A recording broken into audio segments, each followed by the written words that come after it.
ಓಲೈಕೆ ರಾಜಕಾರಣ ಮಾಡೋಕ್ಕೆ ಭಾಳ ಸರ್ ಈಗ ಓಲೈಕೆ ರಾಜಕಾರಣದ ಪರಾಕ್ಷತೆ ಸರ್ ಕ್ಯಾಮ್ರಾ ರೀ ಹೈಟ್ಸ್ ಗೊತ್ತಿರುವಂಥದ್ದು.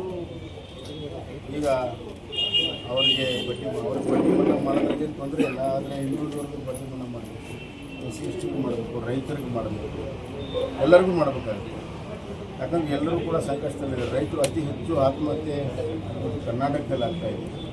ಆ ಆತ್ಮಹತ್ಯೆ ಪರಿಹಾರನೂ ಮಾಡ್ತಾ ಇಲ್ಲ. ಈ ಕಡೆ ಇನ್ಶೂರೆನ್ಸನ್ನು ಕೂಡ ಸರಿಯಾಗಿ ಹ್ಯಾಂಡಲ್ ಮಾಡ್ತಾ ಇಲ್ಲ. ಈಗ ಬಡ್ಡಿ ಮನ್ನಾನೂ ಕೂಡ ಮಾಡ್ತಾ ಇಲ್ಲ. ಅಂದರೆ ಇದು ಓಲೈಕೆಯ ರಾಜಕಾರಣದಲ್ಲಿ ಶೇಕಡ 90ರಷ್ಟು ಜನ ಸಂಕಷ್ಟದಲ್ಲಿದ್ದಾರೆ. ಆ ಜನಕ್ಕೆ ಜನ ವಿರೋಧಿ ನೀತಿಯನ್ನು ಸರ್ಕಾರ ಮಾಡ್ತಾ ಇದೆ.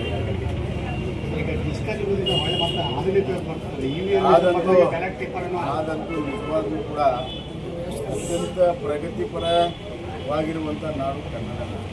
ಪ್ರಗತಿಪರ ವಿಚಾರಕ್ಕೆ ಕನ್ನಡ ನಾಡು. IT BTಗೆ ಹೆಸರಾಗಿರುವಂಥದ್ದು ಕನ್ನಡ ನಾಡು. ಇಷ್ಟೆಲ್ಲ ಇದ್ದರೂ ಕೂಡ ಮತ್ತೆ ಪೇಪರ್ಗೆ ಹೋಗ್ತಾರಂತಂದರೆ ಮತ್ತೆ ಪ್ರಾಚೀನ ಕಾಲಕ್ಕೆ ಹೋಗ್ತಾರೆ. ಕನ್ನಡ ನಾಡನ್ನು ಪ್ರಾಚೀನಕ್ಕೆ ತಗೊಂಡು ಹೋಗ್ತಾ ಇದ್ದಾರೆ. IT BT ಇಡೀ ಜಗತ್ತಿನಲ್ಲಿ ದಿಗ್ಗಜರಿದ್ದಾರೆ. ಸಾಕಷ್ಟು ಸತಿ ಇಲೆಕ್ಷನ್ ಕಮಿಷನ್ನು ಬಂದು ನೀವು ನಮಗೆ ಮಾಡಿ ತೋರಿಸ್ರಿ, ಹೆಂಗೆ ಹ್ಯಾಕ್ ಮಾಡ್ತೀರಿ ಅಂತಂದು. ಅಲ್ಲಿ ಯಾವುದೇ ರೀತಿಯ ಏನಂತೀರಿ ನೀವು ಅದಕ್ಕೆ ಇಂಟರ್ನೆಟ್ ಕನೆಕ್ಷನ್ನೇ ಇಲ್ಲ. ಇಂಟರ್ನೆಟ್ ಕನೆಕ್ಷನ್ ಇದ್ದಾಗ ಹ್ಯಾಕ್ ಮಾಡೋದು ನಿನ್ನೆ ಹೆಚ್ಚಿಗೆ ಪಟ್ಟರೆ ನೋಡಿದೆ ನಾನು. ಈಗ ನಮ್ಮ ಫೋನ್ಗೇನೆಲ್ಲ ಹ್ಯಾಕ್ ಹಾಕಲ್ಲ ಅಂತ ಅವಕ್ಕೆಲ್ಲ ಇಂಟರ್ನೆಟ್ ಕನೆಕ್ಷನ್ ಇದೆ. ಈ ಇದಕ್ಕೆ EVMಗೆ ಯಾವುದೇ ಇಂಟರ್ನೆಟ್ ಕನೆಕ್ಷನ್ನೇ ಇಲ್ಲ.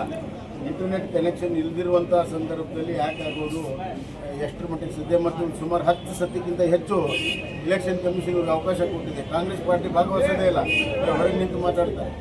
ಯಾವ ಚುನಾವಣೆ EVMನಲ್ಲಿ ಗೆದ್ದಿದ್ದಾರೆ ಅದನ್ನೇ ತಿರಸ್ಕಾರ ಮಾಡುವಂಥದ್ದು ಎಷ್ಟು ನ್ಯಾಯಸಮ್ಮತವಾಗಿರುವಂಥ ವಿಚಾರ ಈ ರಾಜ್ಯ ಸರ್ಕಾರ ಕೇವಲ ತಮ್ಮ ರಾಜಕೀಯ ಮತ್ತು ಹೈಕಮಾಂಡನ್ನು ಓಲೈಸುವ ಸಲುವಾಗಿ ಪ್ರಾಚೀನಕ್ಕೆ ಕರ್ನಾಟಕ ಜನರನ್ನು ಹೋಗ್ತಾ ಇದ್ದಾರೆ. ಕರ್ನಾಟಕ ಜನ ಇದನ್ನು ಮಾಡ್ತಾರೆ. ನೀವೇ EVMಲ್ಲಿ ಆರಿಸಿ ಬಂದಿರಿ, ನೀವು ರಾಜೀನಾಮೆ ಕೊಡಿ. ನೀವು ರಾಜೀನಾಮೆ ಕೊಡಿ, ನಿಮ್ಮ ಚುನಾವಣೆಯನ್ನು ಬ್ಯಾಲೆಟ್ ಪೇಪರಲ್ಲಿ ಮಾಡಿ. ನೀವು ರಾಜೀನಾಮೆ ಕೊಟ್ಟು ನಿಮ್ಮ ಚುನಾವಣೆ ಬ್ಯಾಲೆಟ್ ಪೇಪರ್ ಮಾಡಿ, ಆಮೇಲೆ ಸ್ಥಳೀಯ ಚುನಾವಣೆಯನ್ನು ಬ್ಯಾಲೆಟ್ ಪೇಪರ್ ಮಾಡಿ. ಪ್ರಪಂಚಾದ್ಯಂತ ಹೇಳ್ತಾರೆ ಅಲ್ಲಿ ಟೆಕ್ನಾಲಜಿಯನ್ನು ಯೂಸ್ ಮಾಡುವಂಥ ಪ್ರಾಮಾಣಿಕ ಪ್ರಯತ್ನವೇ ಆಗಿಲ್ಲ. ಈಗ ಭಾರತದ ಚುನಾವಣೆ ಆಯೋಗದ ಪ್ರತಿನಿಧಿಗಳು ಎಲ್ಲ ದೇಶಕ್ಕೆ ಹೋಗ್ತಾ ಇದ್ದಾರೆ. ಆಫ್ರಿಕಾ ದೇಶಕ್ಕೆ ಹೋಗಿದ್ದಾರೆ, ಯುರೋಪ್ ದೇಶಕ್ಕೆ ಹೋಗಿದ್ದಾರೆ. ಅಲ್ಲಿ ಚುನಾವಣೆ ನಡೆಸ್ತಾರೆ. ಯಾವುದಾದ್ರೂ ರಾಷ್ಟ್ರದಲ್ಲಿ ಸಮಸ್ಯೆ ಇದ್ದು ಚುನಾವಣೆ ಮಾಡಬೇಕಾದ್ರೆ ಅದರ ಓವರ್ ಸೀಯಿಂಗ್ ಆಫೀಸರ್ಸ್ ಯಾರಪ್ಪ ಅಂದರೆ ನಮ್ಮ ಇಲೆಕ್ಷನ್ ಕಮಿಷನ್ ಆಫ್ ಇಂಡಿಯಾ. ಅದಕ್ಕೇನು ಹೇಳ್ತಾರೆ? ಜಾಹೀರಾತು ನೀಡುವ ಮೂಲಕ ಗಾಂಧೀಜಿಗೆ ಅವಮಾನ ಮಾಡಿದ್ರು. ಅವರು ಮಾಡಿದ ಅವಮಾನ. ಆ ಜಾಹೀರಾತಿನಲ್ಲಿ ಬರೀ ಕೇವಲ ಕೈ ಎತ್ತಿದ ಬಗ್ಗೆ ಮಾತಾಡ್ತಾರೆ.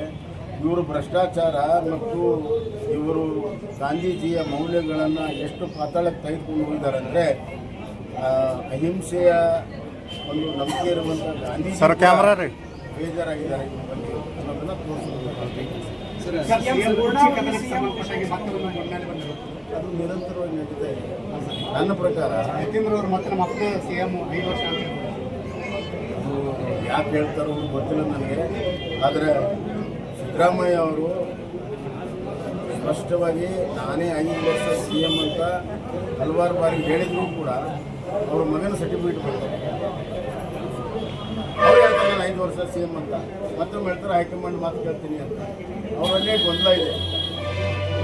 ಮಗನ ಸರ್ಟಿಫಿಕೇಟ್ ತಗೊಂಡು ಇವರು ರಾಜ್ಯಭಾರ ಮಾಡುವಂಥ ಅವಶ್ಯಕತೆ ಇದೆಯಾ? ಮತ್ತು ಹೈಕಮಾಂಡ್ ಏನು ಮಾಡ್ತಾ ಇದೆ? ಆಟ ಆಡ್ತಾ ಇದೆ. ಕರ್ನಾಟಕ ಜನತೆಯ ತೀರ್ಪಿನ ಆಟ ಆಗ್ತಾ ಇದೆ. ಇದು ಕರ್ನಾಟಕ ಜನರಿಗೆ ಅಪಮಾನ ಮಾಡುವಂಥ ಕೆಲಸವನ್ನು ಕಾಂಗ್ರೆಸ್ ಹೈಕಮಾಂಡ್ ಮಾಡ್ತಾ ಇದೆ.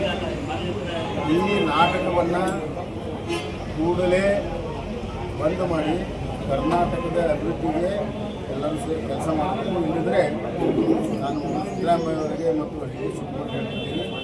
ಕರ್ನಾಟಕ ಜನ ನೀವು ಬೇಸತ್ತಿದ್ದಾರೆ, ನೀವು ಕುರ್ಚಿ ಖಾಲಿ ಮಾಡಿ ಬೇರೆ ವ್ಯವಸ್ಥೆ ಕರ್ನಾಟಕ ಜನತೆ ಆಯ್ಕೆಯನ್ನು ಮಾಡ್ತಾರೆ. ಸರ್, ಈ ಥರ ವಿಷಯ ಮುನ್ನೆಲೆ 5 ವರ್ಷ ಅವರೇ ಆಗ್ತೀನಿ ಅಂತ ಹೇಳಿದ್ರು ಕೂಡ ಪದೇ ಈ ವಿಷಯ ಮುನ್ನೆಲೆ ಬರ್ತಾ ಇರೋದು ಒಳಗೆ ಏನೋ ಮುಗಿಸಿರ್ಬೋದು.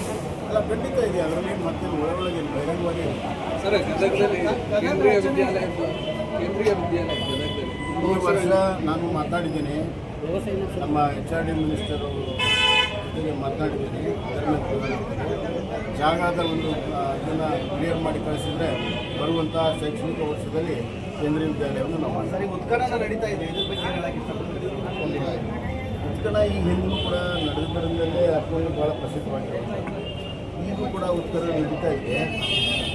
ಅಲ್ಲಿ ಏನು ಭಾಳ ಈ ಹಿಂದಿನ ಉತ್ಖನನ ಎಲ್ಲ ನೋಡಿದಾಗ ಈಗೇನು ಊಹಾಪೋಹಗಳಿದೆ, ಅದೇನು ಆ ಊಹಾಪೋಹಗಳು ತಪ್ಪಿಗೆ ಆಗುತ್ತೆ ಅಂತ ನನಗೇನು ಗೊತ್ತಿಲ್ಲ. ಆದರೆ ಒಟ್ಟಾರೆ ಇದನ್ನು ಯುನಿಸ್ಟೆಗೆ ಸೇರಿಸಬೇಕು ಅನ್ನೋವಂಥ ಒಂದು ಪ್ರಯತ್ನ ಆಗ್ತಿರುವಂಥದ್ದು ಭಾಳ ಒಳ್ಳೆಯದು. ಯುನಿಸ್ಟೆಗೆ ಸೇರಿದರೆ ವ್ಯವಸ್ಥಿತವಾಗಿ ಉತ್ಖನನೂ ಆಗುತ್ತೆ, ರಕ್ಷಣೆಯೂ ಆಗುತ್ತೆ, ಪ್ರವಾಸೋದ್ಯಮ ಸರ್, ಮೆಟ್ರೋದರ ಬಗ್ಗೆ ಪರಿಷ್ಕರಣೆ ಆಗ್ತಾ ಇದೆ, ಅದ್ರ ಬಗ್ಗೆ ಕೇಂದ್ರ ಸರ್ಕಾರದ ಕಡೆ ಬಟ್ ಮಾಡಿ ತೋರಿಸ್ತಾ ಇದ್ದಾರೆ ಸರ್. ಕೇಂದ್ರ ಸರ್ಕಾರಕ್ಕೆ ಸಂಬಂಧಿಸಿದ ಮೆಟ್ರೋ ಕಂಪನಿ ಅದರಲ್ಲಿ ಕೇವಲ ಬಂಡವಾಳ ಹೂಡಿಕೆ ಮಾತ್ರ ಕೇಂದ್ರ ಸರ್ಕಾರ. ಇದರ MD ಯಾರು? ಕರ್ನಾಟಕದ IAS ಆಫೀಸರ್. ಅಣ್ಣ ನಮ್ಮ ಲೋಗೋ ಅಂತಿಮ ತೀರ್ಮಾನ ತಗೊಳ್ಳೋದು MD. ತಿರಸ್ಕಾರ ಸಮಿತಿ ಇದೆ, ಅದರ ಮೇಲೆ MD ಅದನ್ನು ನಿಯಂತ್ರಣ ಮಾಡುವಂಥದ್ದು ರಾಜ್ಯ ಸರ್ಕಾರ. ರಾಜ್ಯ ಸರ್ಕಾರದ ಹೊಣೆ ಇದೆ. ಪ್ರತಿ ವರ್ಷ ಹೆಚ್ಚಿಗೆ ಮಾಡ್ತಿರುವಂಥದ್ದು ಸರಿಯಲ್ಲ. ಈಗ ಏನು ಹೆಚ್ಚಿಗೆ ಮಾಡಿದರೆ ಅದು ಸರ್